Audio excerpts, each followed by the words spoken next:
আমাদের রাজনৈতিক দল নিষিদ্ধ করার জন্য বাংলাদেশে বিভিন্ন আইন রয়েছে, আর যুদ্ধ অপরাধের দায়ে কোনো দলকে শাস্তি দেওয়া যেটা সংবিধানে রয়েছে।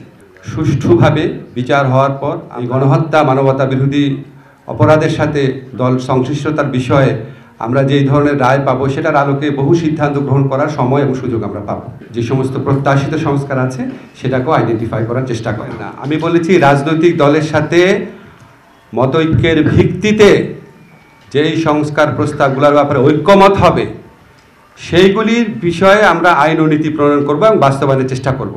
রাজনৈতিক মতৈক্য ছাড়া তো বলি নাই। দ্বিতীয় ধাপের ঐক্যমতের ভিত্তিতে আমরা প্রয়োজনীয় আইন এবং নীতি প্রণয়নের কাজ শুরু করব। চতুর্থ ধাপে হচ্ছে বাস্তবায়ন।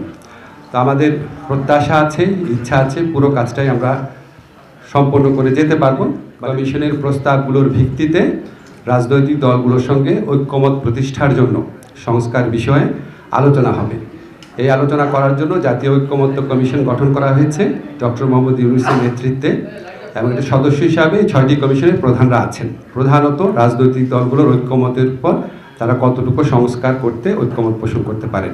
আমাদের প্রধান উপদেষ্টা, মাননীয় প্রধান উপদেষ্টা, উনি ওনার ভাষণে 16 ডিসেম্বর ভাষণে বলেছিলেন যে আমরা ন্যূনতম কিছু সংস্কার সম্পন্ন করে যদি ইলেকশন করতে চাই তাহলে এই বছরে হবে, আর যদি আমরা আরও কিছু সংস্কার প্রত্যাশিত মাত্রায় করতে চাই তাহলে কয়েক মাস লাগতে পারে, সেটা হচ্ছে সামনের বছর জুনের মধ্যে।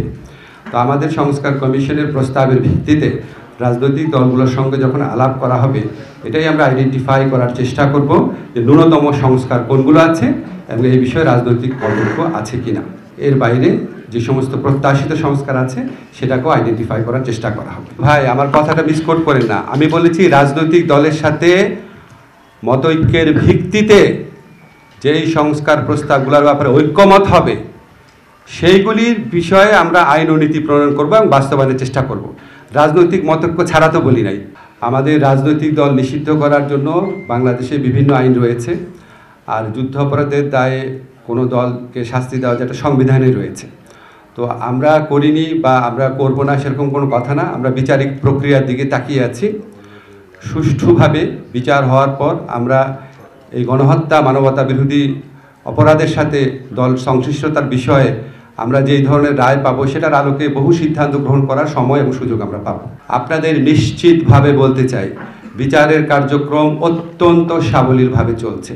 আমরা বিচারের ক্ষেত্রে মূলত গুরুত্ব দিচ্ছি ইন্টারন্যাশনাল ক্রাইম ট্রাইব্যুনালের উপর, বিকজ এই ক্রাইম ট্রাইব্যুনালের যে বিচারটা আছে এখানে রাষ্ট্রপক্ষের ইনভলভমেন্টটা বেশি, ফলে আমরা এটাকে খুব বেশি গুরুত্ব দিয়ে দেখছি।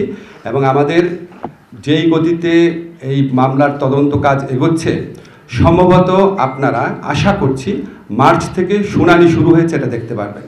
এবং আমাদের আশা আছে, এটা বিচারালয়ের বিষয়, আমাদের আশা আছে, আমাদের বিশ্বাস আছে আমরা যে গতিতে এগোচ্ছি ইনশাআল্লাহ সামনে নির্বাচনের আগে আমরা অন্তত ট্রায়াল কোর্টে বিচার কাজ সম্পন্ন করতে পারবো। 30 তারিখের মধ্যে তো সবাই রিপোর্ট জমা দিয়ে দিচ্ছে, তাহলে বাড়তি সময়টা লাগছে কেন? বাড়তি সময়টা লাগছে আমাদের কমিশনের যে রিপোর্টগুলো আছে এটার মধ্যে কিছু কিছু ওভারল্যাপিং আছে, আবার কিছু কিছু একটু আছে আর একটু আপনার কোঅর্ডিনেট করা প্রয়োজন।